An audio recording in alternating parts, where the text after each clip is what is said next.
જય શ્રી કૃષ્ણ મિત્રો, કેમ છો? મજામાં ને? આજે બનાવશું આપણે ટમેટા પાસ્તા. ટમેટા પાસ્તા બનાવવા માટે મેં 2 મોટા ટમેટા કટ કરી લીધા છે.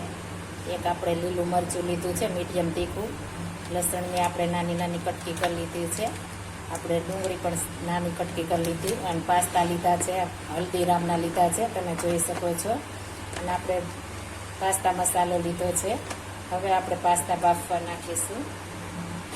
મેં 1.5 લીટર પાણી ગરમ મૂકી દીધું છે, તમે જોઈ શકો છો. આપણું પાણી ગરમ થાય ત્યારબાદ આપણે પાસ્તા ઉમેરવાના છે. આપણે ઢાંકીને 2 મિનિટ માટે રહેવા દેશું એટલે એકદમ મસ્ત ગરમ થઈ જશે. આપણું પાણી ગરમ થઈ ગયું છે, આપણે તેમાં પાસ્તા નાખી દેશું. આ રીતના આવે છે એ લીધા છે, તમે કોઈ પણ પ્રકારના લઈ શકો છો. હવે આપણે આમાં થોડું નિમક નાખીશું. ત્યારબાદ થોડું આપણે તેલ નાખીશું. આપણા ચીપકે નહીં પાસ્તા એટલા માટે તેલ નાખવું જરૂરી છે. આપણે થોડું એવું તેલ નાખશું એટલે એકદમ મસ્ત છૂટા છૂટા આપણા પાસ્તા બનશે. હવે આ બધું આપણે આ રીતના મિક્સ કરી લેવાનું છે. આને આપણે આ રીતના હલાવતા જ રહેવાનું છે એટલે એકદમ મસ્ત ચડે. એકદમ ટ્રાન્સપરન્સ થાય ત્યાં સુધી આપણે ચડવા દેવાના છે. 2 મિનિટમાં આપણા પાસ્તા ચડીને તૈયાર થઈ જશે. આ પાસ્તા આપણે આ રીતના હલાવી રાખવાના છે અને આપણે ઉપર જ ઊભું રહેવાનું છે જેથી આપણે વધારે ચડી ન જાય. આપણે જો મૂકીને બીજા કામ કરશું તો આપણે વધારે ચડી જવાની શક્યતા રહે છે. એટલે આ રીતના આપણે ભરીને હલાવતા રહેશું એટલે એકદમ મસ્ત ચડી જશે. 2 મિનિટ થઈ ગઈ છે, આપણા પાસ્તા મસ્ત ચડી ગયા, ટ્રાન્સપરન્સ થઈ ગયા, તમે જોઈ શકો છો. એકદમ મસ્ત ચડી ગયા છે. હવે આપણે જારમાં કાઢી લેશું. એક જારમાં કાઢી લીધા છે. હવે આપણે આગળની પ્રોસેસ કરીશું. આપણે એક બાઉલ મૂકી દીધું છે, તેમાં આપણે થોડું ઓઇલ નાખીશું.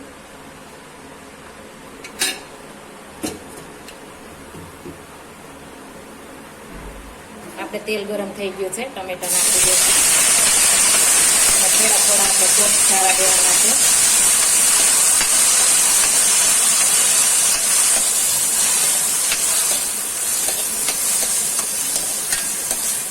આપણે થોડું એવું નિમક નાખી દઈશું. આપણા ટમેટા એકદમ સોફ્ટ થઈ જાય ફટાફટ.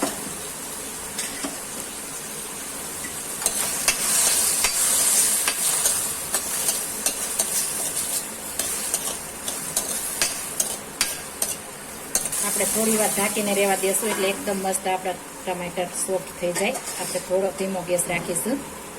આપણે મસ્ત સોફ્ટ થઈ ગયા છે. હવે આને આપણે ઠંડા થવા દેશું. ત્યારબાદ આપણે ગ્રેવી બનાવીશું. એક મિક્સર જારમાં આપણે કાઢી લીધા છે. આમાં જરા પણ પાણી નાખવાનું નથી, એમનું ક્રશ કરવાનું છે. હવે આપણે ક્રશ કરી લઈશું. આપણે એમાં પેન મૂકી દીધી છે ગરમ, તેમાં આપણે 3 પાવડા તેલ નાખીશું.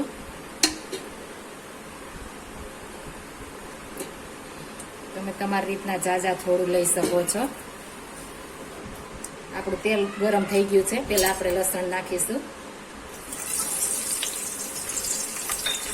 એક બાર મરચું પણ સાથે ઉમેરી દઈશું. આ રીતના પહેલા બધું મિક્સ કરી દઈશું.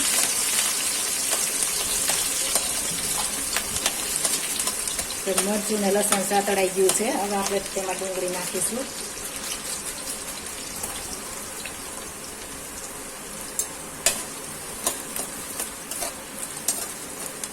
આ રીતના આપણે બધું મિક્સ કરીને એકદમ ચડવા દેવાનું છે.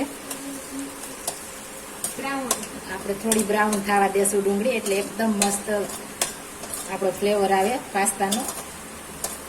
આપણે આ રીતના હલાવતા જ રહેવાનું છે એટલે એકદમ મસ્ત બધી જળી જાય આપણે ડુંગળી. આપણે ડુંગળી એકદમ બ્રાઉન કલરની મસ્ત થઈ ગઈ છે. હવે તેમાં આપણે ટામેટાની પ્યુરી નાખી દઈશું.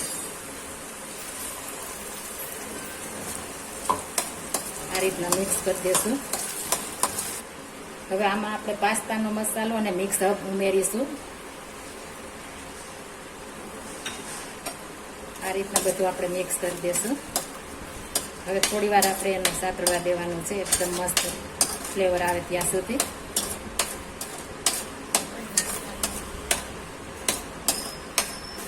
આપણે ગ્રેવીને એકદમ મસ્ત ફ્લેવર આવવા માંડી છે મસ્ત.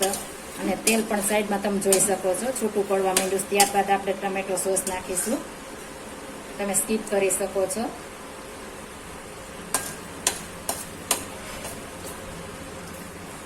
આપણે મસ્ત ગ્રેવી થઈ ગઈ છે. હવે આપણે પાસ્તા ઉમેરીશું.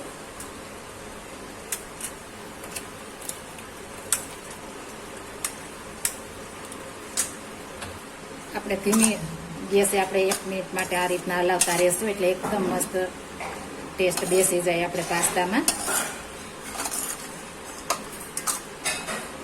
આપણે પાસ્તા મસ્ત થઈ ગયા છે. હવે આપણે નીચે ઉતારી લેશું.